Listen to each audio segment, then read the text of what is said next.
কিন্তু বেলাল ইসলাম কবুল করলেন ঠিকই, অত্যাচারের স্টিম রোলার চালানো হলো তার দেহের উপরে। পশু বান্দেজি দড়ি দিয়া, খেজুরের পাকানো রশি দিয়া তার হাত তার পা দুটা বেঁধে ফেলে গলার মধ্যে দড়ি ঢুকায়া তপ্ত মরুর মধ্যে নিয়ে চলে গেল। চিৎ করে শুয়ে রেখে বুকের উপরে পাথর চাপা দিয়ে বলল, বেলাল ইসলাম ছাড়বে কিনা বল, দিন ছাড়বে কিনা বল।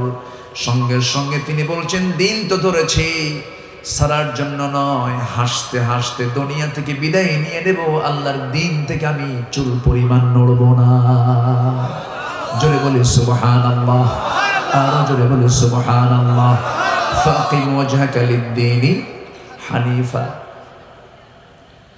এমন ভাবে দাঁড়িয়ে থাকলেন বেলাল।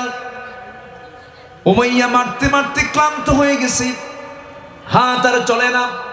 এক পর্যায়ে বাম হাতটা তার মুখের মধ্যে ঢুকায় দিয়া টান মেরে তার জিহ্বা বাইরে বের করে ফেলেছে। এখন বলতেছে, বেলাল মুখে তুই আল্লাহর জিকির করবি কেমনে, তোর জিকিরটা বন্ধ করে দেব।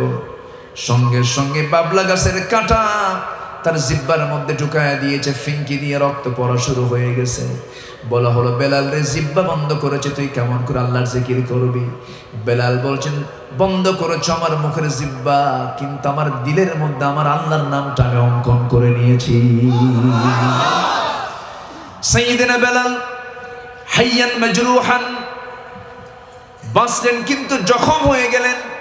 নবীর কানে সংবাদ চলে গেছে, রাসূলের হাতে সেই সময় পাওয়ারটা নাই। আবু জাহেল হলো মক্কার সিটি মেয়র, তার হাতে সমস্ত পাওয়ার।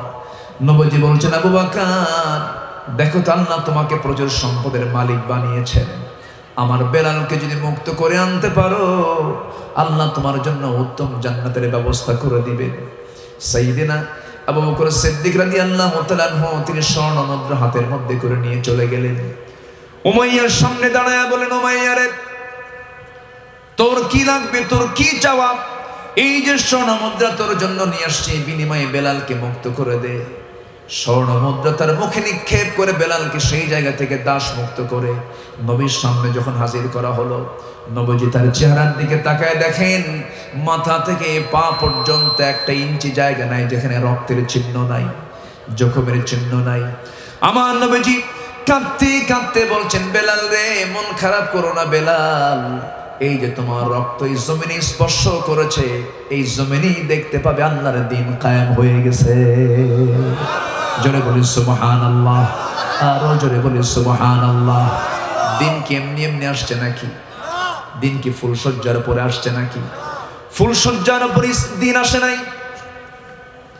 ইয়াসার পরিবারকে শহীদ করে দেওয়া হয়েছে, আম্মার বাবাও শহীদ, মা সুমাইয়াও শহীদ, আম্মার নিজেও শহীদ, দুনিয়া থেকে বিদায় নিয়েছেন।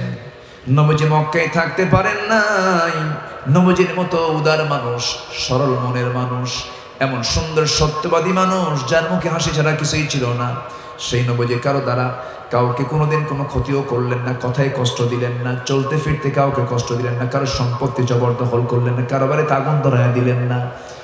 এত বিশ্বের সেরা একজন সহজ সরল একজন মানুষ, মহামানব, সেই মানুষটাকে মক্কার মানুষ সম্মানে রেখেছে না বের করে দিয়েছে। বলেন কি কি কি বলেন বলেন বলেন, বের করে দিয়েছে। হিজরত করতে তিনি বাধ্য হয়েছেন। কেন, কি জন্য? একটাই কারণ, রাসূল বলেছেন আল্লাহর জমিনে কখনো দুনিয়ার কোন আইন চলতে পারে না, ঠিক কি না? দিন চলবে কার? আস্তে বলবেন না, দিন চলবে কার? আল্লাহ। শেষ পর্যন্ত আমার নবীকে রাতের আধারে সবার চক্ষু আড়াল করে লুকোচুরি করে ঘর থেকে বের হয়ে, আলো নাই, লাইট নাই, বিছানা নাই, কাঁথা নাই, চাদর নাই, জবল সূরে গিয়ে 3 রাত 3 দিন সেখানে অবস্থান করে, আবার সুরাকার আক্রমণ, কত আক্রমণ, সব কিছুকে তিনি অতিক্রম করে মদিনার দিকে পাড়ি জমালেন। সেখানে গিয়েও কি তিনি আরামে রাত কাটিয়েছেন? তার কি নবুয়তের পর কি একটা রাত কি তার আরামে কেটেছে? মদিনায় গিয়ে মুনাফিকদের ষড়যন্ত্রের শিকার হয়ে গেলেন। 1 বছর যেতে না যেতেই বদর যুদ্ধের ডাক চলে এলো। আবার 1 বছর যেতে না যেতেই উহুদ যুদ্ধের ডাক চলে এলো। কিছুদিন যেতে না যেতেই খন্দকের যুদ্ধের ডাক চলে এলো। এই আল্লাহর জমিনে আল্লাহর দিনকে কায়েমের জন্য রাসূল মক্কা থেকে মদিনা হিজরত করেছেন। হিজরতের সময় তার সঙ্গে সাথী ছিল একজন। আগে কিছু মুহাজির হিজরত করেছেন, আবিসিনিয়া চলে গেছেন। কিন্তু আমার নবীজি 10টা বছর মদিনায় থাকার পর 86টি যুদ্ধ পরিচালনা করে এবার তিনি 10,000 সৈন্য নিয়ে ফতে মক্কা তিনি করেছেন। এটাও রমজান মাসে। আল্লাহু আকবার বল, জোরে বলি আল্লাহু আকবার। নবীজি 13 বছর মক্কায় মার খেয়েছেন, মার খাওয়া সুন্নাত। আবার নবীজি মদিনার 10 বছর তিনি মার দিয়েছেন। তাহলে মায়ের খাওয়া সুন্নাত, মার দেওয়াও, আস্তে করে মার দেওয়াও। নবীজির হাতে কি তরবারি ছিল না? ওটি কি মায়ের খাওয়ার জন্য না মার দেওয়ার জন্য? দেওয়ার জন্য। মুসলমান, জমিনে কুফরি শাসন চলবে আর তুমি আলহাস খেতাব নিয়া আর মুসলমানের খেতাব নিয়ে জান্নাত তালাশ করছো। জান্নাত এত সস্তা নয়। প্রত্যেকের দায়িত্ব আছে আল্লাহর জমিনে দিন কায়েমের সংগ্রাম করার দায়িত্ব, ঠিক কিনা বলেন? এই দায়িত্ব কে দিয়েছেন? কে দিয়েছেন? সূরা শুরা পড়েন। شرع لكم من الدين ما وصى به نوحا والذي أوحينا إليك وما وصينا به إبراهيم وموسى وعيسى أن أقيموا الدين ولا تتفرقوا فيه. الله الزمين আল্লাহর দিনকে কায়েমের সংগ্রাম করতে গিয়ে তোমরা মত পার্থক্য সৃষ্টি করো না। কার কথা? আসতে বলবেন না, কার কথা? সাহাবীরা কত কষ্ট করেছেন দিন গ্রহণ করার কারণে। একজন সাহাবী ছিলেন, বাবা মারা গেছেন, বাবার ইন্তেকালের কারণে আপন চাচা তার খেদমতের দায়িত্ব গ্রহণ করলো। বড় হয়েছে, ভাতিজা বড় হয়ে গেছে, ইসলাম কবুল করেছে। ইসলাম কবুল করার কারণে আপন চাচা ডাক দিয়ে বলতেছে, শোনো ভাতিজা, শুনলাম তুমি নাকি আল্লাহর দিন গ্রহণ করেছো। সঙ্গে সঙ্গে আব্দুল্লাহ বলতেছেন, আমার চাচা জান, আপনি শুনবেন কেন? আমি আপনাকেও দাওয়াত দিচ্ছি জাহান্নাম থেকে বাঁচার জন্য আপনিও কালিমা পড়ে মুসলমান হয়ে যান। আপন চাচা বলতেছে, ভাতিজা রে, তোর জন্মের পূর্বেই তোর বাপ মারা গেছে, তুই এতিম ছিলি, আমি তোকে নিজের তত্ত্বাবধানে আমার কোলে আমার হাতে আমি তোকে বড় করেছি। সম্পদগুলো আমি তোর হাতে কিছু লিখেও দিয়েছি। আর তুই কিনা আমার সবচেয়ে বড় দুশমন। তুই ইসলামকে কবুল করলি, মুহাম্মাদের দিনকে তুই গ্রহণ করলি, আমি তোকে দুনিয়া থেকে বিদায় করে দেব। হুমকি ধামকি দেখানো হচ্ছে। আব্দুল্লাহ জুল বাজাদাইন বলে ফেললেন, ও চাচা, আপনি কি হুমকি দিচ্ছেন জানি না, আপনি কি বলতে চান বলুন চাচা, আপনি স্পষ্ট করে বলুন। এবার বলছে, আমি তোর সমস্ত সম্পত্তি আমি সব দখল করে নেব। এবার মুস্কি হাসি মেরে বলছেন, যে নবীজি মক্কায় নাই, আপনি আমার কাছ থেকে সব কিছু নিয়ে নেবেন, আমার থেকে জোর করে নিতে হবে না।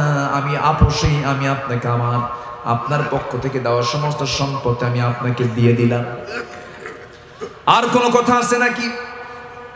চাচা খেপে গিয়ে রেগে গিয়ে বলতেছি, আমি তোর সব কিছু খুলে নেব, সিজ করে নেব। জোরপূর্বক তার দেহ থেকে লুঙ্গিটাও খুলে নেওয়া হলো, জামার কাপড়টাও খুলে নেওয়া হলো, উলঙ্গ করে ঘর থেকে বের করে দিয়েছে। আব্দুল্লাহ জুল বাজাদাইন উলঙ্গ দেহ নিয়া কোনো মতো মার সামনে গিয়ে দাঁড়িয়ে বলছে, মা, আল্লাহর দিন গ্রহণ করেছি, রাসূলকে গ্রহণ করে নিয়েছে, এই জন্য আমার চাচা আমাকে উলঙ্গ করে ঘর থেকে বের করে দিয়েছে। একটা চাদর আমাকে দাও। একটা চাদর দেওয়া হলো। আব্দুল্লাহ জুল বাজাদাইন সেই চাদরটা কোনো মতো সতরটা ঢেকে নিলেন, কোনো কাপড় চোপড় নাই। মক্কা মদিনার এরিয়াতে বছরে 1 মাস 2 মাস করে শীতের কাল চলে। সেই সময় শীতকাল চলছিল, শীতের সময় চলছিল, প্রচন্ড ঠান্ডার ভিতরে মাকে ডাক দে বলে, মা, আমি আর এই জায়গায় থাকবো না, আমি চলে গেলাম, দুনিয়া আমি চাই না, সম্পদ তো সব বুঝাইয়া দিয়েছি। নবীর দরবারের দিকে রওনা করলাম। নবীর দরবারের দিকে রওনা করলেন। ফজরের একটু পর পর নবীর সামনে তিনি হাজির হয়ে গেলেন। দরজায় নক করলেন, দরজা খুলে গেল। রাসূল দেখছেন থরথর করে কাঁপতেছে একজন যুবক, পরনে কিছুই নাই, পরনে শুধু একটা চাদর।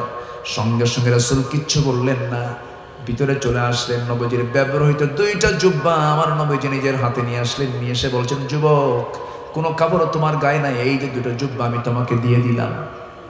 কি বলতে চাও বলো, কি হয়েছে তোমার? এবার তিনি বলছেন, হুজুর দিনটা গ্রহণ করেছি, আল্লাহর দিনের উপর অবিচল থেকেছি। ফাকিম ওয়াজহাকা লিদ-দীনি হানিফা, আল্লাহর দিনকে ঘনিষ্ঠভাবে গ্রহণ করার কারণে আমার চাচা আমাকে উলঙ্গ করে ঘর থেকে বের করে দিয়েছি, সমস্ত সম্পত্তি আমার থেকে সব দখল করে নিয়েছে, আমি দিনটাকে বেশি পছন্দ করে নিয়েছি, দুনিয়া ছেড়ে দিয়েছি। রাসূল সঙ্গে সঙ্গে বললেন, ও আব্দুল্লাহ, তোমার কোনো দোয়া, তোমার কোনো প্রার্থনা আছে কিনা তুমি বলো, আমি তোমার জন্য আল্লাহর কাছে দোয়া করব। এবার তিনি বলছেন, ইয়া রাসূলুল্লাহ, আপনি আমার জন্য খাস করে দোয়া করুন, আপনি যেটা মনে করেন সেটাই, সেই দোয়া আপনি করুন। আমার নবীজির সঙ্গে সঙ্গে আল্লাহর কাছে বলছেন, আল্লাহ আব্দুল্লাহর জান মাল কাফেরদের জন্য তুমি আল্লাহ হারাম করে দাও। এমন দোয়া করার কারণে আব্দুল্লাহর মনটা খারাপ হয়ে গেল। তিনি বলছেন, ইয়া রাসূলুল্লাহি, ইয়া হাবিবাল্লাহি, আমার তো মনের চূড়ান্ত কামনা হলো যুদ্ধে অংশগ্রহণ করব, যুদ্ধে বাতিলদের বিরুদ্ধে মোকাবেলা করব, আল্লাহর জমিনে দিন কায়েমের সংগ্রামে এক পায়ে দাঁড়িয়ে যাব, বাতিলদের বিরুদ্ধে মোকাবেলা করব, শহীদ হয়ে যাবে, এটাই তো আমার তামান্না। আপনি আমার জন্য আপনি উল্টা দোয়া করলেন কেন? কাফেরদের জন্য আমার জানটাকে আপনি হারাম ঘোষণা করে দিলেন, তারা তো আমাকে মারতে পারবে না। রাসূল বলছেন, আব্দুল্লাহ চিন্তা করো না, যদি কারণ দিলের মধ্যে শহীদের তামান্না থাকে, আল্লাহ তাকে শহীদের মর্যাদা দিয়ে দেন। আব্দুল্লাহ কোনো মতো সেখান থেকে চলে গেলেন, আহলে সুফার সদস্য হয়ে গেলেন, নতুন ইসলাম কবুল করেছেন। আল্লাহর কালাম যখন তেলাওয়াত করেন, চিৎকার মেরে মেরে আওয়াজ দিয়ে যে আল্লাহর কালাম তেলাওয়াত করছেন, সাহাবায়ে কেরামদের ডিস্টার্ব হচ্ছে। নবীর কাছে সে বলছেন, ইয়া রাসূলুল্লাহ, নতুন একজন সাহাবী এসেছে, চিৎকার মেরে মেরে কোরআন পড়ে আমাদের ডিস্টার্ব হয়। কে বলো তো? হুজুর আব্দুল্লাহ জুল বাজাদাইন। রাসূল বলছেন, শোনো, আমার আব্দুল্লাহর ব্যাপারে তোমরা কেউ কোনো কিছু অভিযোগ দিও না, কারণ আমার আব্দুল্লাহর দিন গ্রহণ করতে গিয়ে বড় মেহনত করতে হয়েছে, দুনিয়া ছেড়ে দিয়ে আমার আব্দুল্লাহ ইসলাম কবুল করেছে। জোরে বলেন সুবহানাল্লাহ। ওয়া ইয়াশি নাফসাহু বিতিগা মারদাতিল্লাহ। এই আব্দুল্লাহ জুল বাজাদাইনের জীবনের শেষ প্রদীপ যেদিন নিভে যাবে, যুদ্ধের ময়দানের ডাক আসলো, নবীজি যুদ্ধের ডাক দিলেন, সাহাবায়ে কেরাম অংশগ্রহণ করলেন, সেই যুদ্ধে আব্দুল্লাহ জুল বাজাদাইন অংশগ্রহণ করলেন। যুদ্ধ শেষ হয়ে গেল, যুদ্ধের ময়দান থেকে ফিরে আসার পথে সাহাবায়ে কেরাম বলছেন, হুজুর, ইয়া রাসূলুল্লাহ, আমাদের আব্দুল্লাহ প্রচন্ড সুস্থ হয়ে পড়েছে। রাসূল বললেন, যাও তার খেদমত করো, দেখো তার সেবা শুশ্রূষা করো। 2-3 দিন পর নবীর কানে সংবাদ চলে এলো, হুজুর আব্দুল্লাহ জুল বাজাদাইন আর বেঁচে নাই। আমার নবীর চোখের পানি তিনি আটকাতে পারলেন না। তিনি বলছেন, সাহাবীরা শোনো, আমার আব্দুল্লাহর জানাজা কেউ পড়াবে না, আমার আব্দুল্লাহর জানাজা আমি রাসূল নিজে তার দায়িত্ব গ্রহণ করব। জোরে বলেন সুবহানাল্লাহ। আমি আব্দুল্লাহকে চিনি, আমার আব্দুল্লাহর জিহাদি প্রেরণা কি ছিল, ইকামতের দিনের পক্ষে তার কি ভূমিকা ছিল। ও সাহাবীরা, জানাজার আয়োজন করো, আমি ওর জানাজার দায়িত্ব গ্রহণ করলাম। জানাজা শুরু হয়ে গেল, রাসূল নিজেই তার জানাজা পড়ালেন। এরপরে বলছেন, সাহাবীরা, আমার প্রিয় আব্দুল্লাহর কবর খননটা কোথায় করেছো? হুজুর, ওই 2 পাহাড়ের চেয়ে আমরা কবরটা খনন করেছি, তোমরা কেউ দাফন করবে না, আমাকে কবরস্থানে নিয়ে যাও, আমি নিজেই আব্দুল্লাহর কবরে নামবো। জোরে বলেন সুবহানাল্লাহ। রাসূল নিজে তার জানাজা পড়ালেন, আবার লাশটা নিজের কাঁধে বহন করে নিয়ে কবরের কাছে নিয়ে গিয়ে বলছেন, ও সাহাবীরা, কেউ নামবা না, আমি প্রথম নামবো কবরে। রাসূল নিজে কবরে নামলেন, কবরে নেমে হাত 2টা আগায় দিলেন আর বলেন, আবু বকর আমার ডানে নামো, ওমর আমার বামে নামো। এই দুনিয়ার সেরা 3 জন মানুষ, আমার নবীজি মাঝখানে ডান আবু বকর, মা তোলাতিশ শামসু লা গারাবাত, বাম পাশে ওমর। এই 3 জন সেরা মানুষ নবীজির সহ 3 জন ওই কবরে নামিয়ে হাত 2টা আগায় দিয়েছেন। রাসূল, দাও আমার আব্দুল্লাহর লাশটা আমার হাতে তুলে দাও। আমার নবীজির লাশটা হাতের মধ্যে উঠায় নিয়া বলছেন, আবু বকর মাথাটা ধরো, ওমর তুমি পাটা ধরো। আস্তে করে আমার নবীজি লাশটা আস্তে করে কবরে শোয়া দিলেন। ডান কাত করে দিয়া বুকের উপরে হাতটা রেখে আকাশের দিকে তাকিয়ে তাকিয়ে চোখের পানি ফেলতে ফেলতে বলছেন, আকাশের মালিক আল্লাহ, এই আব্দুল্লাহ দিন গ্রহণ করতে গিয়ে সম্পদ ছেড়ে দিয়েছে, দুনিয়ার সমস্ত মায়া মহাব্বত ছেড়ে দিয়েছে। ও আল্লাহ, আমি আজ পর্যন্ত, এই মুহূর্ত পর্যন্ত আমি রাসূল এই আব্দুল্লাহর উপরে রাজি আছি, তুমি আমার আব্দুল্লাহর উপরে রাজি হয়ে যাও, তুমি আব্দুল্লাহর প্রতি সন্তুষ্ট হয়ে যাও। এই কথা পাশে দাঁড়ায় দাঁড়ায় একজন সাহাবী শুনতেছেন, সাদ বিন আবি ওয়াক্কাস রাদিয়াল্লাহু তাআলা আনহু। তিনি শুনতেছেন আর ডুকরে ডুকরে কাঁদতেছেন, হায়রে আমার পোড়া কপাল, এই কবরবাসী আব্দুল্লাহ না হয়ে আমি সাদ বিন আবি ওয়াক্কাস হলে আমার নিজের জীবনটা ধন্য হয়ে যেত। আমার ভাইয়েরা, আমার বন্ধুগণ, দিন তেমনি এমনি আসে নাই। যুদ্ধের ময়দানে গিয়ে শাহাদত বরণ করেছেন সাহাবীরা, আবার কেউ পঙ্গুত্ব বরণ করে ফিরে আসতে নিয়ে রক্তক্ষরণ হয়ে হয়ে পাহাড়ের চিপায় শাহাদত বরণ করেছেন, তাদেরকে পাহাড়ের চিপায় রেখে চলে এসেছেন। বদরের প্রান্তরে 14 জন সাহাবীর শাহাদত হয়েছে, উহুদের প্রান্তরে 70 জন সাহাবী জীবন দিয়েছেন। আমার নবীর আপন চাচা আমির হামজা দুনিয়া থেকে বিদায় নিয়েছে। আমার নবীজি উহুদের ময়দানে সবচেয়ে বেশি রক্তাক্ত হয়েছে। নবীজি বারবার বলছেন, আমার চাচা আমির হামজা কোথায়, দেখো তো কোথায়। লাশটা ছিন্ন বিচ্ছিন্ন হয়ে পড়ে আছে, কানটা নাই, নাকটা নাই, চোখটা তুলে নিয়ে গেছে, হাত কাটা পা কাটা। আমার নবীজি ছিন্ন বিচ্ছিন্ন এই দেহটাকে বুকটা চিরে কলিজাটা তারা নিয়ে চলে গেছে। আমার রাসূল বলছেন, আমার চাচা আমির হামজার লাশটা রাখো, দেখো তো আমার আব্দুল্লাহ বিন জাহাশের লাশটা কোথায়। আব্দুল্লাহ বিন জাহাশের লাশটাও তার কান কাটা নাক কাটা। সেই সময় রাসূল বললেন, আমার আব্দুল্লাহ বিন জাহাশের লাশ আর আমার চাচা আমির হামজার লাশ, তারা তোমরা দুইটা কবরে না দিয়ে এই দুইজনকে তোমরা এক কবরে শোয়া দাও, কারণ কিয়ামতের দিনে এই দুইজন আল্লাহর সামনে একসঙ্গে দাঁড়াবে। জোরে কান সুবহানাল্লাহ। আল্লাহ তাদেরকে বলবেন, ফিমা যদি আনফুক ওয়া উযুনুক, তোমাদের নাক কেন কাটা, তোমাদের কান কেন কাটা। সেই সময় সমস্ত বান্দা বলবে, আল্লাহ তোমার দ্বীনকে বিজয়ী করার জন্য ফাকিম ওয়াজহাকা লিদ-দীনি হানিফা, তোমার দ্বীনের উপর আমরা অবিচল ছিলাম, ইস্তেকামাত ছিলাম, নড়াচড়া করি নাই। তোমার দ্বীনকে কায়েম করতে গিয়ে কাফেররা আমার নাক কেটে নিয়েছে, আমার চোখটা তুলে নিয়েছে। আল্লাহ তখন বলবেন, তোমাদের শাহাদাতকে আমি আল্লাহ কবুল করে নিয়েছি, আজকে তোমরা সোজা বিনাশীকে আমি তোমাদেরকে জান্নাত দিয়ে দিলাম। যখন সুবহানাল্লাহ। কুল্লু হিজবিন বিমা লাদাইহিম ফারিহুন।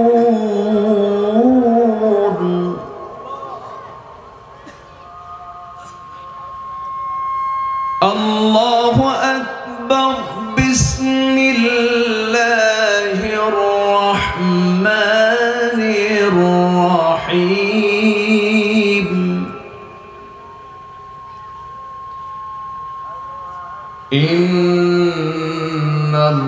ইন্নাল্লাহা ওয়া মালাইকাতাহু ইউসাল্লুনা আলান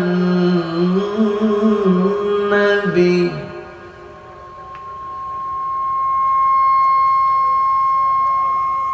يا أيها الذين آمنوا صلوا عليه وسلموا تسليما. اللهم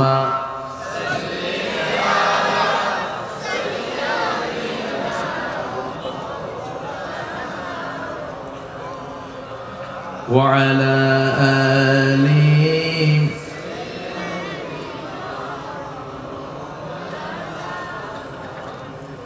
একটু মহব্বত দিয়ে নবীর প্রেমে মাতোয়ারা হয়ে জবান খুলে উচ্চ আওয়াজে সবাই বলুন, আল্লাহুম্মা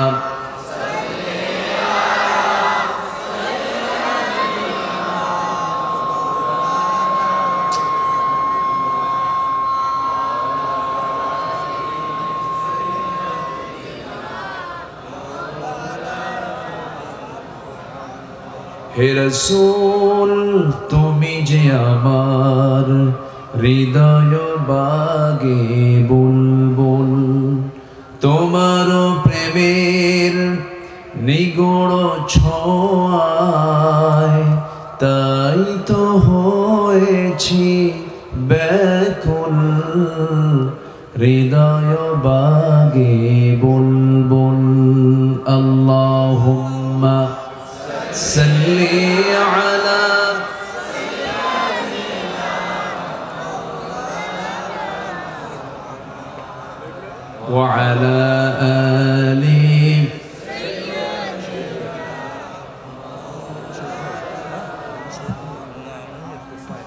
সবাই বলুন বালাগাল উলা বিকামালিহি কাশাফাত তুজা বিজামালিহি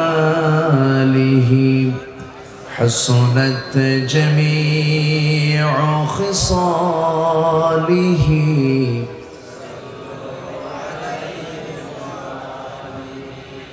سورة يوسف بدار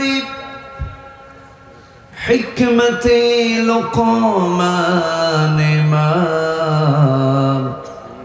قارئ قرآن باري یہ دل سادمان ما بلغ العلا كشف التجا بجماله حسنت جميع خصاله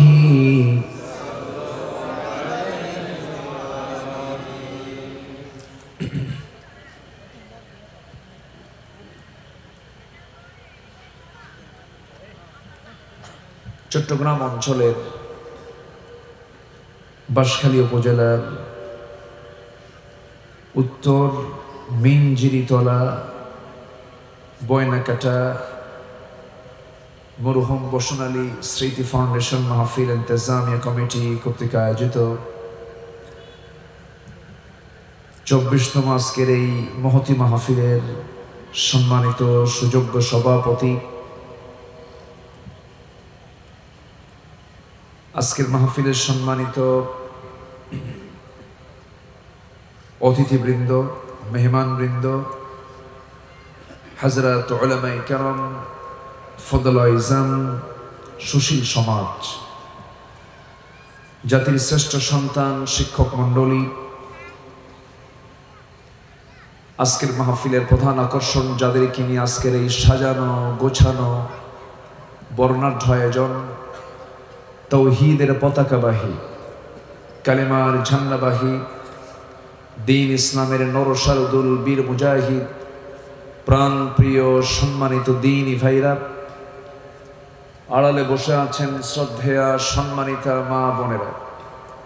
আলোচনার সূচনায় আনুষ্ঠানিকতার মধ্য দিয়ে আমার পক্ষ থেকে আবারও দিল খোলা সালাম, আসসালামু আলাইকুম ওয়া রাহমাতুল্লাহি ওয়া বারাকাতুহু। সবাই কেমন আছেন? ওনারা বেকুন কেন আছেন? আই গম আছি। আল্লাহর মেহেরবানি, আল্লাহ তাআলা সুস্থতার মতো একটি শ্রেষ্ঠ নিয়ামতকে সাথে নিয়ে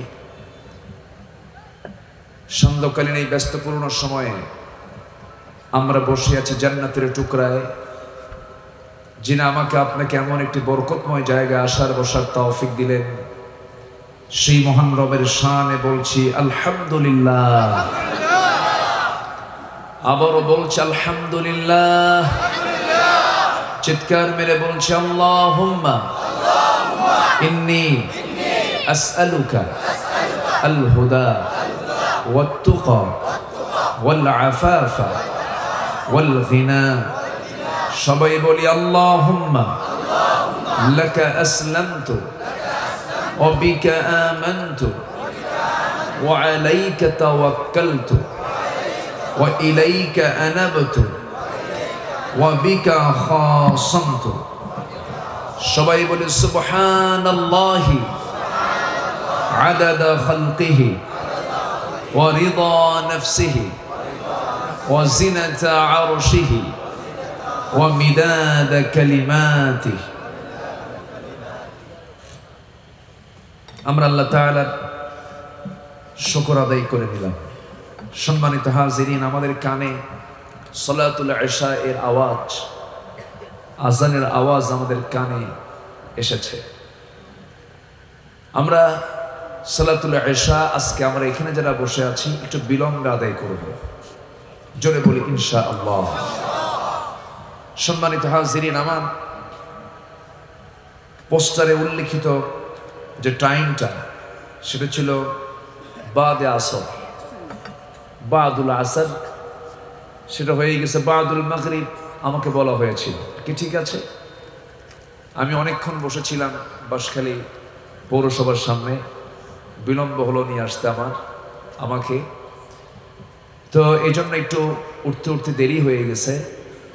তো নামাজ এশার সালাত একটু বিলম্ব পড়লেও কোনো সমস্যা হবে না, জোরে বলি ইনশাআল্লাহ। আমি যদি একটু নামাজ পড়াতে যদি একটু দেরি করে ফেলেন আলোচনার জন্য, তাহলে কি কষ্ট মনে হবে আপনাদের? আসুন আমরা মূল আলোচনার দিকে চলে যাচ্ছি। অনেক মেহমান আছেন, তারাও কথা বলবেন। আমি আলোচনার সূচনায় কোরআনে কারীমের গুরুত্বপূর্ণ একটি সূরা রোম থেকে, সূরা আর রোম, যেটা এখন প্রেজেন্ট ওয়ার্ল্ড একটা দেশের নাম, একটি দেশের ক্যাপিটাল সিটি আছে ইতালি, রোম। তো গুলিবাতির রোম, আল্লাহ তাআলা দ্বিতীয় আয়াত থেকে এই সূরাটার নামকরণ করেছেন। আলিফ লাম মিম গুলিবাতির রোম ফি আদনাল আরদি ওয়া হুম মিন বা'দি গালাবিহিম সায়াগলিবুন। তো আল্লাহ তাআলা দ্বিতীয় আয়াত থেকে সূরার নামকরণটা করেছেন। তৎকালীন দুনিয়াতে রোম এবং পারস্য এই দুইটা ছিল পরাশক্তি। যেরকম এখন প্রেজেন্ট ওয়ার্ল্ডে ইঙ্গো মার্কিনদের একটি মতব্বরি চলছে গোটা দুনিয়া জুড়ে। ইঙ্গো মার্কিনদের ইউকে অ্যান্ড ইউএস এর একটি প্রভাব গোটা পৃথিবীতে বিস্তার করার চেষ্টা তারা করছে, সাথে আরও কিছু পরাশক্তি গোটা বিশ্বকে তারা, যারা আমরা মানে না বলতে চাইলেও বর্তমান প্রেজেন্ট ওয়ার্ল্ডের মোড়ল বলতে এদেরকেই বোঝায়। তো ঠিক তেমনি ওই সময় রোম আর পারস্য ছিল তখন পরাশক্তি। মক্কা ছিল একটা নগরী, সেখানে গোত্রের একটি প্রাধান্য ছিল। তো কুরাইশরা ছিল মূলত পারস্যদের সাপোর্টার, কিন্তু আল্লাহ তাআলা এখানে রোম পারস্যের যে একটা দ্বন্দ্ব, একটি বিশাল সংঘর্ষ, এই সংঘর্ষের ফলাফল স্বরূপ আল্লাহ তাআলা রসুলকে জানিয়ে দিলেন, হে রসুল, আপনি মক্কাবাসীকে জানিয়ে দেন গুলিবাতির রোম, মানে রোমকদের বিজয় হবে। কাদের বিজয় হবে? রোমকদের বিজয় হবে। যদিও দ্বীনের বিষয়ে এখানে গুরুত্বপূর্ণ কোনো বিষয় নয়, তবে কোরআন যে আল্লাহ তাআলার পক্ষ থেকে নাজিল হওয়া কিতাব, এই বিজয় কুরাইশদের কানে পৌঁছে দেওয়া, এটা হচ্ছে সত্যতার একটা অন্যতম একটা কারণ ছিল সেই সময়ের প্রেক্ষাপটে। আল্লাহ তাআলা এই জন্যই এই সূরাটার নামকরণ করেছেন সূরা আর রোম। সম্মানিত ভাইয়েরা, এই সূরার আমি 30 নম্বর আয়াত থেকে 30 থেকে 32 নম্বর আয়াত পর্যন্ত আমি কয়েকটা আয়াতে কারিমা আমি তেলাওয়াত করেছি। এই কয়েকটা আয়াতকে সামনে রেখে আমি কিছু কথা বলতে চাচ্ছি। আল্লাহ যেন আমাকে আমলের নিয়তে বলার এবং আপনাকেও যেন শোনার তৌফিক দান করেন। তবে সময় আমি খুব বেশি পাবো না, আমার সময়টা খুবই অল্প, তবে আমলের নিয়তে যদি শুনি যথেষ্ট সময় আছে। আমরা যা শুনবো আমলের নিয়তে, জোরে বলি ইনশাআল্লাহ, আর একটু জোরে বলি ইনশাআল্লাহ।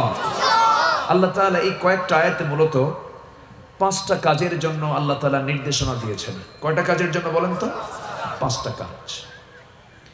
আল্লাহ রাব্বুল আলামিন বলেন, ফাআকিম ওয়াজহাকা লিদ-দীনি হানিফান ফিতরাতাল্লাহিল্লাতী ফাতারান-নাস আলাইহা লা তাবদীলা লিখালকিল্লাহ ذلك الدين القيم ولكن أكثر الناس لا يعلمون منيبين إليه واتقوه وأقيموا الصلاة ولا تكونوا من المشركين جربنا الله أكبر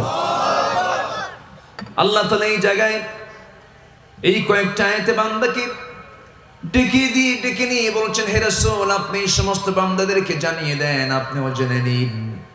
আপনি বসে থাকবেন না, আপনি দাঁড়িয়ে যান। ফাকিম ওয়াজহাকা, আপনার চেহারা নিয়ে লিদ্দীনি হানিফা, একনিষ্ঠভাবে দিনকে আপনি গ্রহণ করুন, দিনকে আপনি সুন্দর করে গ্রহণ করে আপনি দাঁড়িয়ে যান। এই দাঁড়ানোর শব্দটা আল্লাহ রাব্বুল আলামিন আরেক জায়গায় প্রয়োগ করেছেন, ইয়া আইয়ুহাল মুদ্দাসসির কুম ফাআযির ওয়া রাব্বাকা ফাকাব্বির ওয়া থিয়াবাকা ফাতাহহির ওয়ার রুজজা ফাহজুর। জোরে বলুন আল্লাহু আকবার। হে বস্ত্র আচ্ছাদনকারী ব্যক্তি, আপনি দাঁড়িয়ে যান, সতর্ক করুন, আপনার রবের তাকবীর, আপনার রবের বড়ত্ব আপনি প্রকাশ করুন এবং এটা বড় আওয়াজে বুলান্দ করে দিন। সূরা মুদ্দাসসির আল্লাহ তাআলা রাসূলকে দাঁড়াতে বলেছেন। এই দাঁড়ানো মানে হলো আপনি সজাগ হয়ে যান, আপনার সামনে দাঁড়িয়ে যান। এখানে আল্লাহ তাআলা তার রাসূলকে বলছেন, আপনার চেহারাটাকে আল্লাহর দ্বীনের জন্য একনিষ্ঠভাবে আপনি আল্লাহমুখী করে ফেলুন, দ্বীনমুখী আপনি করে ফেলুন। আল্লাহর দ্বীনের কোনো পরিবর্তন, আল্লাহর দ্বীনের কোনো পরিবর্তন নাই। লা তাবদীলা লিখালকিল্লাহ, আল্লাহর দ্বীনের কোনো পরিবর্তন, আল্লাহর সৃষ্টির কোনো পরিবর্তন নাই। এটাই হলো সঠিক দ্বীন। কিন্তু অধিকাংশ লোক, ওয়ালাকিন্না আকসারান নাসি লা ইয়ালামুন, অধিকাংশ লোক তারা তা বুঝতে চায় না, কারণ এই দুনিয়ার কিছু সংখ্যক বান্দার মধ্যে গোমরাহি আছে না নাই? আসতে বলবেন না, আছে না নাই? নামাজ পড়বে আল্লাহর নিয়মে, সমাজ চালাবে দুনিয়ার নিয়মে, আছে না? আসতে বলবেন না, আছে না? আচ্ছা, আল্লাহ বলছেন না না, ইসলামকে মানতে গেলে নিজের সুবিধা মতো মানলে হবে না। আল্লাহ তাআলা যা বলে দিয়েছেন হুবহু তাই ফলো করতে হবে। আংশিক মানবে না, তা হবে না। মহান রব্বুল আলামিন অন্য জায়গায় বলছেন, ইয়া আইয়ুহাল্লাযীনা আমানু দুখুলু ফিস-সিলমি কাফা ওয়া লা তাত্তাবি'উ খুতুওয়াতিশ-শাইতান ইন্নাহু লাকুম আদুউম মুবিন। জোরে বলুন আল্লাহু আকবার। ইমানদারেরা, তোমরা ইসলামের ভিতরে পরিপূর্ণরূপে দাখিল হয়ে যাও। আংশিক ঢুকবে না, তা হবে না। পরিপূর্ণরূপে তোমাকে ইসলামকে মানতে হবে। আল্লাহ রাব্বুল আলামিন আর এক জায়গায় বলছেন, আফাতুমিনুনা বিবা'দিল কিতাবি ওয়া তাকফুরুনা বিবা'দ। তুমি কিতাবের কিছু অংশ মানবে, কিছু অংশ মানবে না, তা হবে না। তোমাকে পুরোপুরি মানতে হবে। আংশে যদি মানো, ফলাফল হলো ইল্লা খিজিয়ুন ফিল হায়াতিদ দুনিয়া, দুনিয়ার জিন্দেগিতে তুমি লাঞ্ছিত হয়ে যাবে এবং আখিরাতের জিন্দেগিতে ক্ষতিগ্রস্তদের অন্তর্ভুক্ত হয়ে যাবে। এই জন্য দ্বীন মানতে হলে আমি আমার মতো করে মানতে পারবো না। দ্বীন মানতে হবে কার নিয়মে? আসতে বলবেন না, কার নিয়মে? সমাজে কিছু লোক আছে যারা নামাজ পড়তে চায় ব্যক্তিগতভাবে, রোজা রাখতে চায় পার্সোনালি, কোনো সমস্যা নাই, কিন্তু যদি তাকে বলা হয় যাকাত ভিত্তিক অর্থনীতি সমাজে চালু করতে হবে, সুদের কারবার বন্ধ করতে হবে, জেনার ব্যাপারে শক্ত ইসলাম যে আইন দিয়েছে সেটাকে বাস্তবায়ন করতে হবে, মদের ব্যাপারে যে হুকুম দেওয়া হয়েছে এখানে শক্তভাবে সমাজে বাস্তবায়ন করতে হবে, অনেক মুসলিম নামরূপী মুনাফিক চক্রতা মানতে চায় না। আছে না নাই? আবু জেহেলের সমাজের বৈশিষ্ট্য ছিল হলো মদ, জেনা, সুদ, জুয়া। তাহলে মদ, জেনা, সুদ, জুয়া, এই চারটা হচ্ছে আবু জেহেলের সমাজের বৈশিষ্ট্য। আজকের সমাজে তো এগুলো নাই। আসতে বলবেন না, এগুলো আছে না নাই? আচ্ছা, তাহলে আমরা এই যে সমাজে বসবাস করছি, এই সমাজে অধিকাংশ কোন শ্রেণীর লোক বলেন? আমরা কি মুসলিম না নন মুসলিম? বলেন সবাই, আমরা কি? আমরা মুসলমান, কিন্তু সমাজে চালু আছে মুসলমানের বিধান না আবু জেহেলের বিধান? বলেন সবাই, কার বিধান চালু আছে? মদ ছিল আবু জেহেলের সমাজের বৈশিষ্ট্য, জেনা হলো আবু জেহেলের সমাজের বৈশিষ্ট্য, সুদ হলো আবু জেহেলের সমাজের বৈশিষ্ট্য, জুয়া হলো আবু জেহেলের সমাজের বৈশিষ্ট্য। তাহলে আমি মুসলমান, আমি যদি বলি যে আমি ইসলামকে মেনে চলছি, কেমন ভাবে? যদি আপনার মধ্যে যদি এই সমস্ত অন্যায়ের, ইসলাম বিরোধী এই সমস্ত কার্যকলাপের বিরুদ্ধে যদি আপনার দিল না অস্থির হয়, সমাজ থেকে এগুলো নির্মূলের জন্য যদি আপনার ভিতরে যদি সেই চেতনা সৃষ্টি না হয়, তাহলে ভাবতে হবে আপনার মধ্যে ভালো গোমরাহি ঢুকেছে। আপনি শয়তানের চরম চক্রান্তের শিকার হয়ে পড়ে আছেন। এই জন্য ইসলামকে মানতে হবে। 1 আনা না 16 আনা? বলেন 1 আনা না 16 আনা? 16 আনা। এর মধ্যে একটু ঢুকানো যাবে না, কিছু বেরো করে দেওয়া যাবে না, ইফরাত করা যাবে না, তাফরিত করা যাবে না, মর্জি মতো খাটো করা যাবে না, মর্জি মতো লম্বাও করা যাবে না। আল্লাহ তাআলা যে বিধানটা দিয়েছেন পুরোপুরি ফলো করতে হবে। আমার বন্ধুগণ, আপনি ঢাকা যাবেন, ট্রেনে চড়েছেন, ট্রেনের চাকা হলো 49টা, 50টা চাকা, 50টা চাকা নিয়ে আপনি ট্রেনে চড়ে ঢাকা যাচ্ছেন। কিন্তু হঠাৎ করে রাস্তার মধ্যে একটা চাকা যদি বিকল হয়ে যায়, এক চাকা বিকল হলে ট্রেনের চালক কি ট্রেন চালাবে? ট্রেন কিন্তু চালাবে না। ওই একটা চাকা নষ্ট হয়েছে, ওই চাকাটা, বিকল চাকাটাকে ঠিক করার চেষ্টা করবে। ওই চাকা না ঠিক করা পর্যন্ত চালক ট্রেনটা চালু করবে না। অথচ 49টা চাকা ঠিক থাকার পরেও একটা চাকা 49টা চাকাকে বিকল করে রেখেছে। কেন? এই চাকা যদি কোনো দুর্ঘটনায় পড়ে যায়, মারাত্মক দুর্ঘটনার সম্মুখীন হয়ে যাবে, গোটা ট্রেনটাই চরম বিপদের সম্মুখীন হয়ে পড়বে মানুষকে নিয়ে। এই জন্য ওই ট্রেন চালক যেমন একটা চাকার জন্য 49 চাকাকে চুপ করে রেখে, অফ করে রেখে, ওই ট্রেনটা বন্ধ রেখে, ওই চাকা ঠিক করার পরে যেমন ট্রেনটা চালু করার সিদ্ধান্ত নেবে, ঠিক তেমনি সমাজের রয়েছে ব্যক্তিগত জীবনের চাকা, সমাজ জীবনের চাকা, রাজনীতি জীবনের চাকা, অর্থনীতি জীবনের চাকা, ব্যক্তি নীতির চাকা, বন্দি নীতির চাকা, স্বরাষ্ট্র নীতির চাকা। একটা চাকার মধ্যে যদি কেউ বিকল করে রাখে, সেই ইসলাম নিয়ে, সেই ইসলাম মানা নিয়ে বান্দা সঠিক গন্তব্য জান্নাতে কখনো যেতে পারবে না। আমার কথা কি বোঝা যাচ্ছে? আমার কথা কি বুঝতে পারছেন? আপনাদের ভাষা তো একটু আমার থেকে আলাদা, একটু ভ্যারিয়েশন আছে। চাটগাইয়ার ভাষা তো একটু ভিন্ন। মানে আপনারা 2 ভাষায় কথা বলেন, একটা বাংলা ভাষায় কথা বলেন, আরেকটা হলো আপনাদের মাতৃভাষা চাটগাইয়া ভাষায় কথা বলেন। তবে আপনাদের ভাষা পুরোপুরি আমি না বুঝলেও গালি দিলে টের পাই। গালি দিলে একটু বুঝি যে হ্যাঁ, মনে হয় কিছু বলা হচ্ছে আমাকে। তবে মোটামুটি বুঝি। আমি এই বাঁশখালীর কাছ থেকে আরো 13-14 বছর আগে আমি এসেছি। সম্মানিত ভাইয়েরা, আমি যে বিষয়টা বোঝাতে চাচ্ছিলাম, 1 নাম্বার হচ্ছে দিনকে একনিষ্ঠভাবে গ্রহণ করতে হবে। আমার মতো করে দিন আমি মানতে পারবো না। দিন মানতে হবে কার বিধান মতো? আসতে বলবেন না, কার বিধান মতো? এক চাকা অচল, গোটা ট্রেন অচল, 49টা চাকাই অচল। ঠিক তেমনি ইসলামের একটা বিধানকে আপনি অমান্য করবেন, আপনার ইসলাম মানা হয় না। ঠিক কিনা? কোরআনের আলিফ লাম মিম থেকে শুরু করে নিয়ে মিনাল জিন্নাতি ওয়ান নাস, এর মধ্যে শুধু একটা শব্দকে আপনি অস্বীকার করবেন, একটা হরফকে আপনি অস্বীকার করবেন, আপনার ঈমান থাকবে না। কিন্তু আমার দেশে আল্লাহ তাআলা যে সমস্ত বিধানগুলো কোরআনে দিয়েছেন, চুরির বিধান, ডাকাতের বিধান, জেনার বিধান, যাকাতের বিধান, এই সমস্ত বিধানকে অনেকে মানতে চায় না।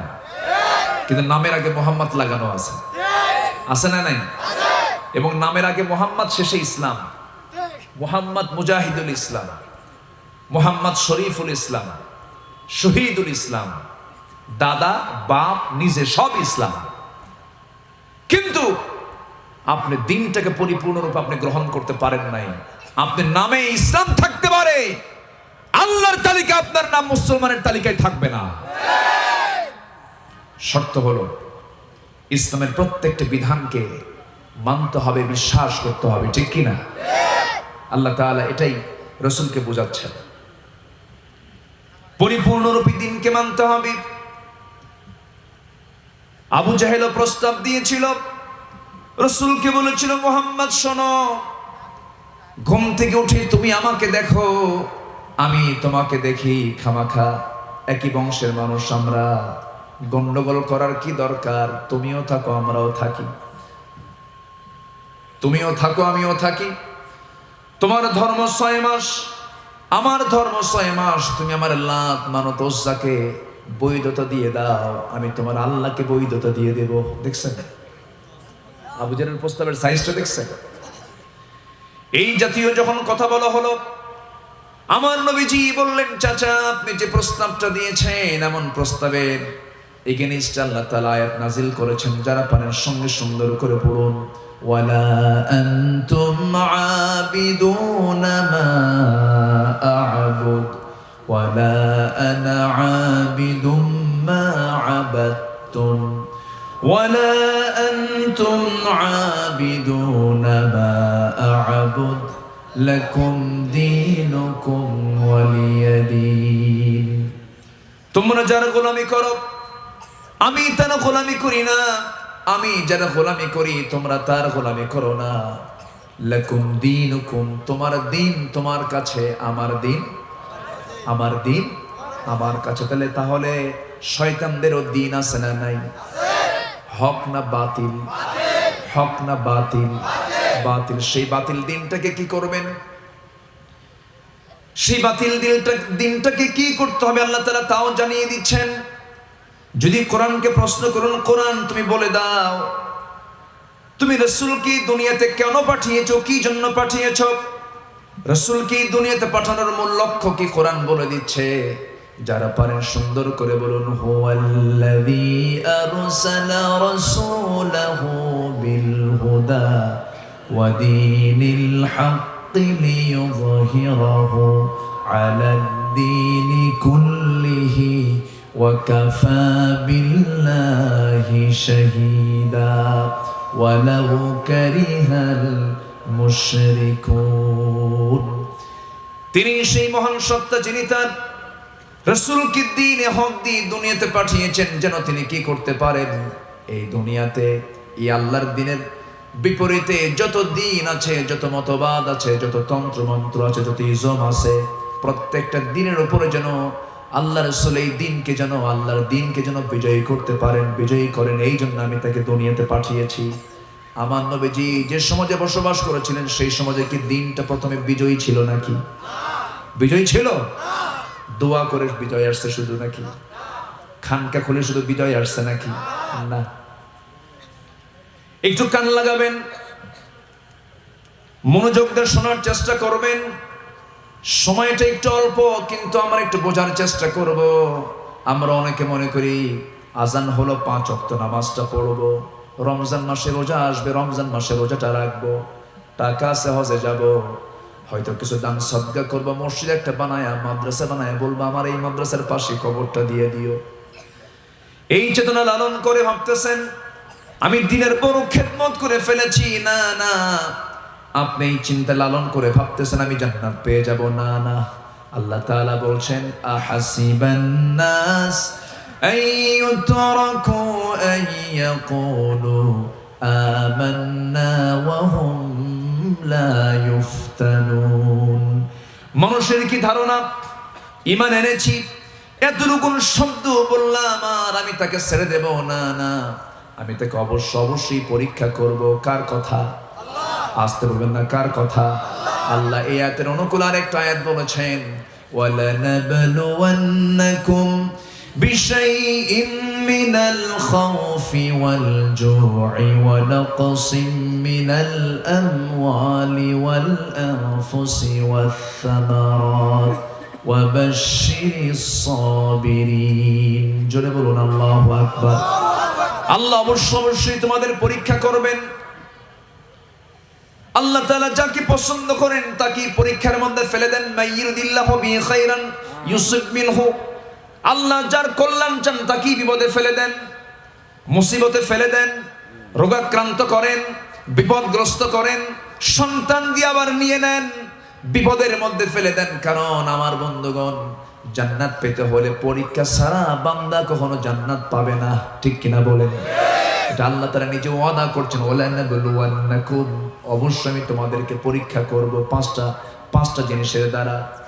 ভীতির দ্বারা, ক্ষুধার দ্বারা, সম্পদের ক্ষয়ক্ষতির দ্বারা, জীবনের দ্বারা, শস্যাদির ক্ষয়ক্ষতির দ্বারা। আল্লাহ রাব্বুল আলামিন সুন্দর করে বান্দাকে বুঝাচ্ছেন, বান্দা হতাশ হবে না কখনো। আমি তোমাকে পরীক্ষায় ফেলবো, তোমাকে পরীক্ষায় পাশ করানোর জন্য। এই পৃথিবীর শ্রেষ্ঠ মানুষ হচ্ছেন আম্বিয়া কেরাম। কোন নবীর জীবনে বিপদ আসে নাই? প্রথম মানুষটাই পৃথিবীতে পড়েছেন সম্পূর্ণ একা, সম্পূর্ণ একা। জান্নাত থেকে নামিয়ে দেওয়া হলো, স্ত্রী পড়লেন এক জায়গায়, স্বামী পড়লেন এক জায়গায়। দোয়া শিখিয়ে দেওয়া হলো তাকে, ধৈর্যের চরম পরীক্ষা তিনি দিলেন। তিনি যে দোয়াটা পড়েছেন সেই দোয়া হলো, রব্বানা যালামনা আনফুসানা ওয়া ইল্লাম তাগফির লানা ওয়া তারহামনা লানাকুনান্না মিনাল খাসিরিন। ইব্রাহিম আলাইহিস সালাতু ওয়াস সালাম তিনিও দোয়া শিখিয়েছেন। তিনি বলেছেন কিলা, তিনি বলেছেন রব্বানা তাকাব্বাল মিন্না ইন্নাকা আনতাস সামিউল আলিম ওয়া তুব আলাইনা ইন্নাকা আনতাত তাওয়াবুর রহিম। ইউনূস আলাইহিস সালাতু ওয়াস সালাম বিপদে পড়ে দোয়া করেছেন। সবাই বলেন লা ইলাহা ইল্লা আনতা সুবহানাকা ইন্নী কুনতু মিনাল যালিমিন।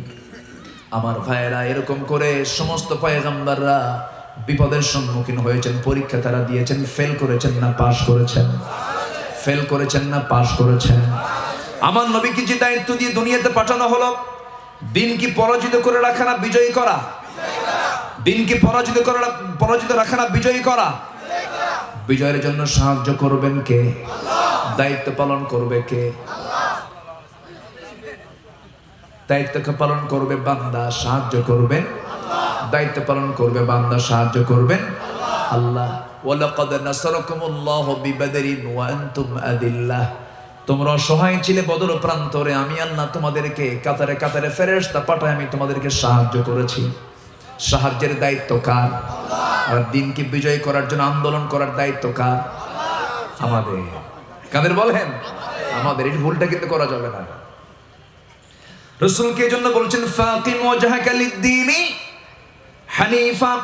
আপনি দাঁড়িয়ে যান আল্লাহর দিনকে একনিষ্ঠভাবে গ্রহণ করে, আপনি দাঁড়িয়ে যান। এই দিনের কোনো পরিবর্তন নাই, আল্লাহর সৃষ্টির কোনো পরিবর্তন। এটাই মজবুত দিন। এই দিনকে বিজয়ী করতে হবে। আমার নবীজি যখন সোজা সাপটা যখন আবু জেহেলকে শুনিয়ে দিলেন, তোমার দিন তোমার কাছে, আমার দিন আমার কাছে, এই কথা বলার সঙ্গে সঙ্গে আবু জেহেল আর কিছুই করতে পারলো না। আবু জেহেল মনে ভাবলো না আর তো কোনো লাভ হবে না। সকল প্রস্তাব দেওয়া শেষ হয়ে গেছে। আবু জেহেল এমন কথা বলেছে, মুহাম্মদ বিন আব্দুল্লাহ, তুমি কি চেয়ার চাও নাকি? মক্কার চেয়ার আমি তোমাকে দিয়ে দেব। আর কি চাও তুমি? মক্কার সবচেয়ে সুন্দরী নারী দিয়ে দেব।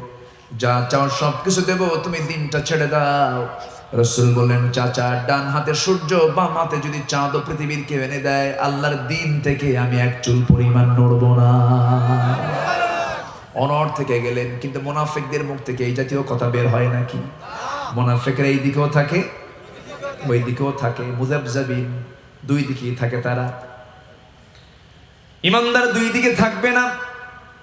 গতকালকের আলোচনা ছিল আমার সূরা মুনাফিকুন থেকে। সেই জায়গায় মুনাফিকদের একটা চিত্র আমি চিত্রায়িত করার চেষ্টা করেছি।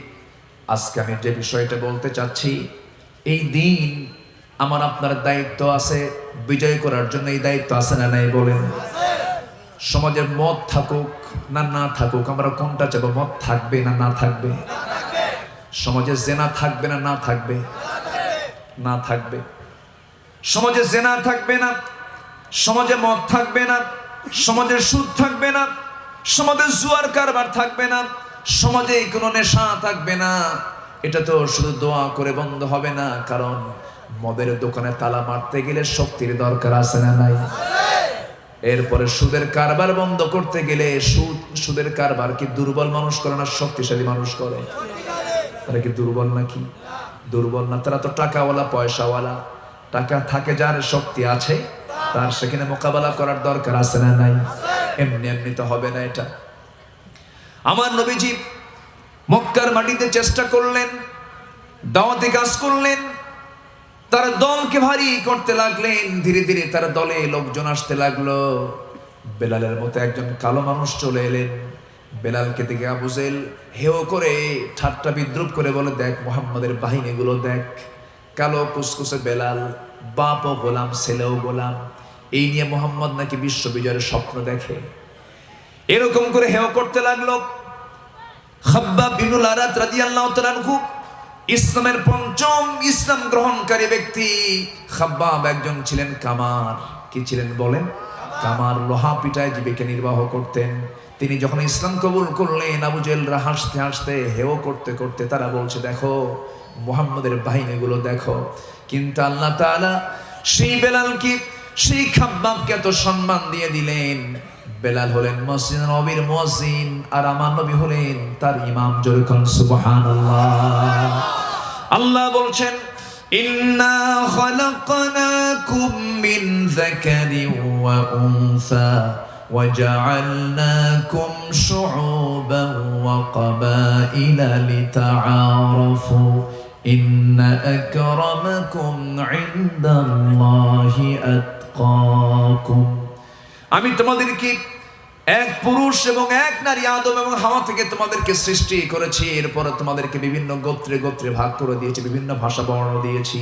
তবে তোমাদের মধ্যে সেই লোকটা আমার কাছে সবচাইতে দামি। চৌধুরী হয়ে লাভ কি? সরকার হয়ে লাভ কি? চৌধুরী হয়ে লাভ কি? সরকার হয়ে লাভ কি? মোগল, পাঠান, মির্জা, এই সমস্ত বংশগত কৌলিন্য দিয়া, কোন পদ পদবী দিয়ে আল্লাহর কাছে সম্মান পাওয়া যাবে না। আল্লাহ বলছেন, আমার কাছে সম্মানিত সেই ব্যক্তি, যে ব্যক্তিটা আমি আল্লাহ আমাকে সবচাইতে বেশি ভয় করে। জোরে করে বলুন সুবহানাল্লাহ। এই জন্য আমরা হয়ে যাব কার গোলাম? আসতে বলবেন না, কার গোলাম? আকাশটা কার? জমিনটা কার? সূর্যটা কার? চন্দ্রটা কার? এই জমিনে সুদ থাকবে না যাকাত থাকবে? এই জমিনে অন্যায় থাকবে না ন্যায় থাকবে? ন্যায় প্রতিষ্ঠা আন্দোলন করেছেন মুহাম্মদ সাল্লাল্লাহু আলাইহি ওয়াসাল্লাম। আমার নবীজি যখন সাহাবায়ে কেরামকে নিয়ে এই দ্বীনের দাওয়াতের কাজ যখন শুরু করে দিলেন, ওই সমাজের মধ্যে ওই সমাজের বিরুদ্ধে ষড়যন্ত্রের জাল বিস্তার করতে লাগলো। নবীজিকে প্রথমেই চেষ্টা করলো তাকে বারণ করার জন্য, পারলো না। সঙ্গে সঙ্গে প্ল্যান করলো কেমন করে মুহাম্মদকে এই সমস্ত কাজ থেকে দূরে রাখা যায়। আশেপাশের লোকজনকে ধরতে লাগলো।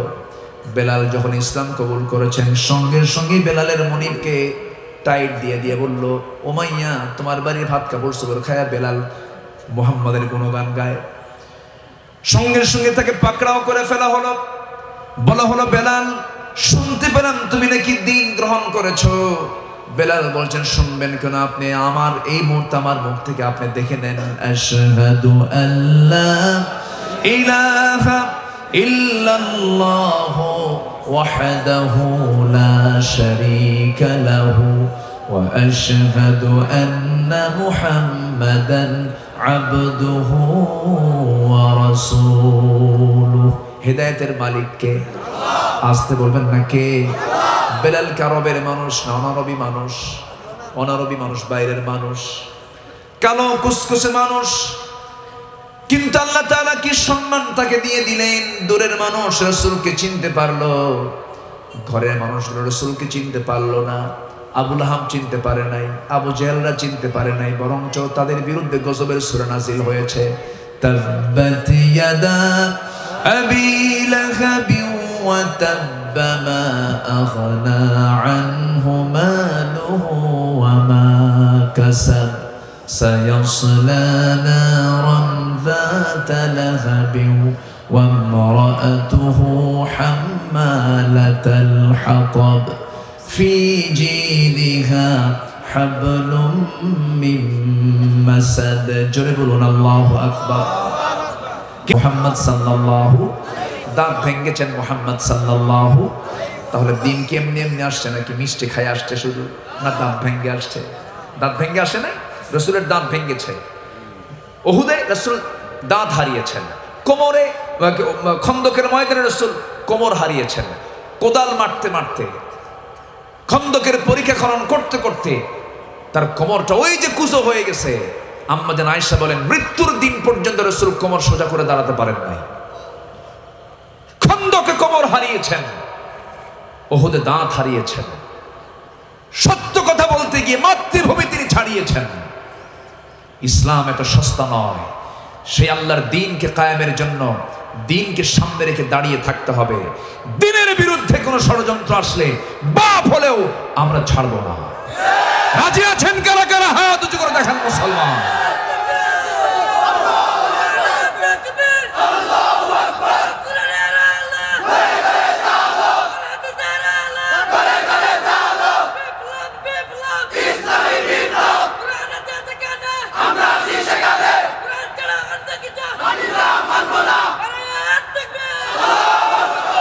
সম্মানিত ভাইয়েরা, যারা তাগুত তারাও কিন্তু যুদ্ধ করে। যারা তাগুতের দল তাদের কি যুদ্ধ আছে না নাই? তাদের সংগ্রাম আছে না নাই? তাদের বিরুদ্ধে কি আমরা চুপ করে বসে থাকবো? বসে থাকবো? মুসলমান জান্নাত যদি পেতে চাও মুনাফিকের চরিত্র ছেড়ে দিয়ে একামতে দ্বীনের কাজে আঞ্জাম দিতে হবে। আল্লাহ তাআলা সূরা রোমের ভিতরে রাসূলকে এটাই শিক্ষা দিচ্ছেন। এরপরে বলা হচ্ছে মুনিবিনা ইলাই, আল্লাহমুখী হতে হবে। এরপর ওয়াত্তাকু, তাকে ভয় করতে হবে। ওয়া আকিমুস সালাহ, নামাজ কায়েম করো। কার কথা? আসতে বলবেন না, কার কথা? নামাজ শুধু আদায় করব, নামাজ কায়েমের সংগ্রামে শামিল হব না। আমার নামাজ তো হবেই না, আমার স্থান হবে মুনাফিকদের কাতারে। আল্লাহ তুমি সবাইকে বোঝার তৌফিক দাও। সবাইকে 5 ওয়াক্ত নামাজ পড়ি, সবাইকে পড়ি। 5 ওয়াক্ত নামাজ পড়বেন কারা? একটু হাত তুলে দেখেন তো দেখি। জোরে বলি ইয়া আল্লাহ, আরো জোরে বলি ইয়া আল্লাহ। আমাদেরকে 5 ওয়াক্ত সালাত আদায় করার তৌফিক তুমি আল্লাহ দিয়া দাও। জোরে বলি আমিন, আরো জোরে আমিন, আরো জোরে আমিন। কষ্ট পেলেন? আলোচনা চালাই, কোনো অসুবিধা? ওনারা কতক্ষণ থাকিবেন? সারা রাত থাকেন? আমি যাই। এত সুন্দর মানুষ, বলি আলহামদুলিল্লাহ। এলাকার নামটা যেন কি? ময়নার কি? ময়না কাটা। ময়না আবার কাটে? ও আচ্ছা, বয়না কাটা। আচ্ছা আচ্ছা, জি। ও আচ্ছা, উনি তফসির করে দিছে কিন্তু। আচ্ছা ঠিক আছে, আমার আর বলা লাগলো না। আমি খুবই খুশি হয়েছি আজকে আপনাদের মাহফিলে এসে। মাহফিলটা কানায় কানায় পরিপূর্ণ হয়েছে। তো আজকের মাহফিলটা মূলত একজন মৃত ব্যক্তির স্মৃতিচারণে, তার জন্য দোয়া হবে, মাগফিরাত কামনা হবে। আমরা তার জন্য দোয়া করি। এরপর আজকের মাহফিল আরও মেহমান আছেন, তারাও কথা বলবেন। আমি খুব অল্প সময়ে ডেটটা নিয়েছি। আমি অল্প সময়ে ডেটটা নেওয়ার কারণে খুব অল্প দিন আগে তারা যোগাযোগ করেছেন। এই জন্য মাগরিবের পর, আসরের পর আমি টাইমটা দিয়েছিলাম। সেখানে মাগরিব, সেখান থেকে এশা হয়ে গেল। তো আমি যতটুকুন কথা বলেছি, আমি 5টা পয়েন্টের উপরে কথা বলেছি। সবার কি মনে থাকবে ইনশাআল্লাহ? 1 নম্বর হলো আমরা দিনকে ধরবো দুর্বল করে না, একনিষ্ঠভাবে।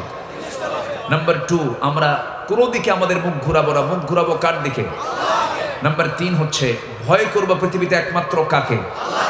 আল্লাহকে ভয় করা মানে কারো বিধান মানি না, কারো হুকুম মানি না, কারো আইন মানি না, কারো পথে চলি না। চলি কার পথে?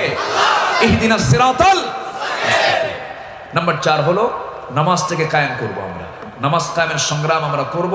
নামাজ যেখানে কায়েম থাকবে ফাকাদ আকামাদ দ্বীন, সেখানে দিনটা কায়েম হয়ে যাবে। সেখানে দিন কি হবে? কায়েম হয়ে যাবে। এজন্য দিন কায়েমের পরিবেশ যদি আমরা সৃষ্টি করতে চাই, তাহলে আমাকে আপনাকে একা থাকতে হবে না সমষ্টিগতভাবে আন্দোলন করতে হবে?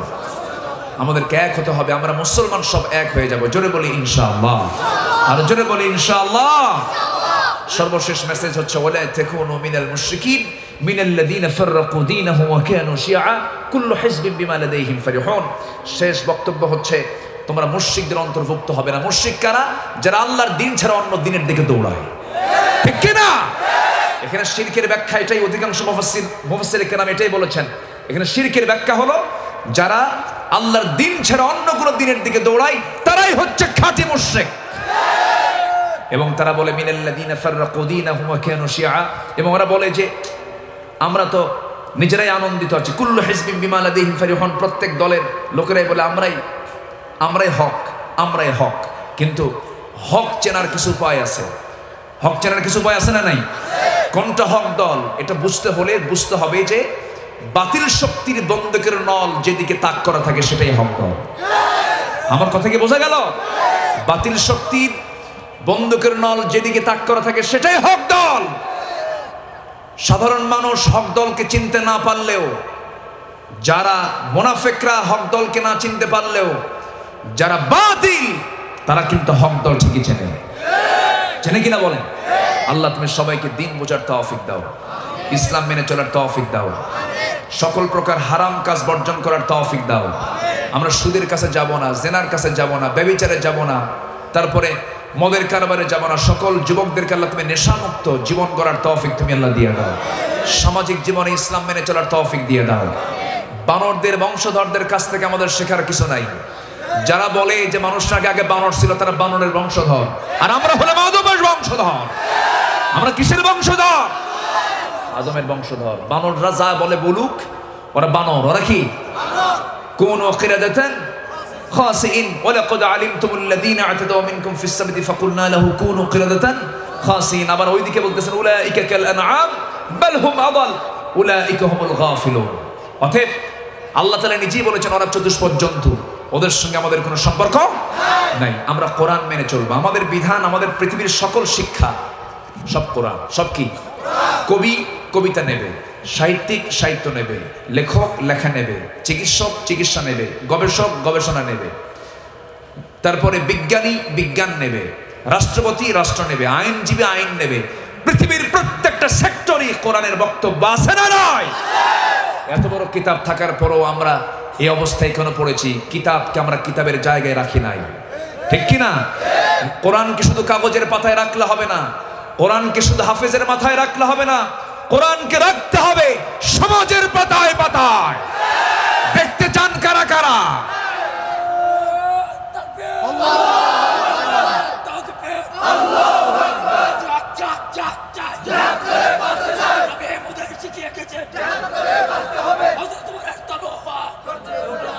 নারে তাকবীর!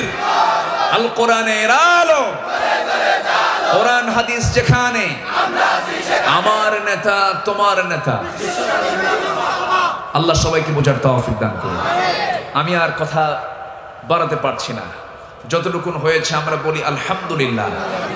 এশার নামাজের আজান হবে, নামাজ হবে, এরপরে আবার পরবর্তী অধিবেশন আবার শুরু হবে। জোরে বলি ইনশাআল্লাহ। কোনো পর্ব আছে? উনি মেয়র সাহেব, কালকের মাহফিলে আল্লাহ আপনি কালকে কইছিলেন আপনার পরে কেউ থাকবে না। আলহামদুলিল্লাহ আলহামদুলিল্লাহ। আমি তো ওনাকে বুঝতে পারিনি, এত সিম্পল মানুষ। জি আলহামদুলিল্লাহ আলহামদুলিল্লাহ। আল্লাহ কবুল করুন। তোফাইল ভাই না? জি তোফাইল ভাই। আপনি বললেন না তো, উনিও বললেন না কিছু। জি আল্লাহ তুমি তোফাইল ভাইকে কবুল করো। জোরে বলি আল্লাহ। জি আলহামদুলিল্লাহ। তো আমি শেষ করছি, আমি আর বাড়াতে চাচ্ছি না। যতটুকু হয়েছে আমরা বলি আলহামদুলিল্লাহ। সবাই বসবেন। এখন কি কোনো আনুষ্ঠানিকতা আছে? হাফেজদের দাস্তারবন্দি হবে। জি জি, সম্মাননা ক্রেস্ট আমরা দেবো ইনশাআল্লাহ। জি জি। তাহলে আমি দোয়াটা আচ্ছা আচ্ছা তাহলে একটু বসেন, আমরা একটু বসি, আমরা একটু বসেন। উঠবেন না, উঠবেন না, কেউ উঠবেন, দয়া করে বসেন, মেহেরবানি করে বসেন। আপনাদেরকে বিনীত অনুরোধ আছে, আপনারা সবাই একটু অপেক্ষা করুন। মোহাম্মদিয়া নুরানি হেফজা